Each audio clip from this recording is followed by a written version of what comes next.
En épaule ou en gigot, qu'importe la recette, il sera sur toutes les tables ce week-end. C'est l'agneau, mais pas n'importe lequel. Pour Pâques, on mange de l'agneau et on le mange de Sisteron. C'est juste à côté et il est très bon. Dans cette boucherie du centre-ville aixois, un client mystère. Qu'est-ce que vous avez à me conseiller? Qu'est-ce que vous avez un peu comme qualité puis origine? En qualité, j'en ai surtout une qui est omniprésente. J'ai l'agneau Sisteron Label Rouge. C'est un inspecteur de la répression des fraudes. Sa mission, vérifier l'origine de la viande.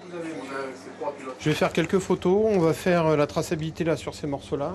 Je vais vous demander les papiers d'accompagnement. D'accord. Monsieur communique sur l'IGP agneau de Sisteron. Donc l'objectif aussi, c'est de regarder si ce sont de véritables carcasses de Sisteron. Donc on regarde les documents d'accompagnement qui sont accrochés à la carcasse. On regarde aussi le tampon, voilà, qui est spécifique.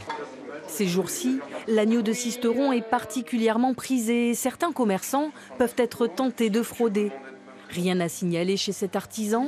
Il est inspecté pour la toute première fois. Si on joue les choses dans les règles de l'art, il n'y a pas de raison que ça soit embêtant. Puis ils font leur métier, c'est bien qu'ils soient là. Au même titre que les services de l'hygiène ou les choses comme ça. Protéger les consommateurs, mais aussi les éleveurs. Car pour être certifié, l'agneau doit être né, élevé et abattu à Sisteron.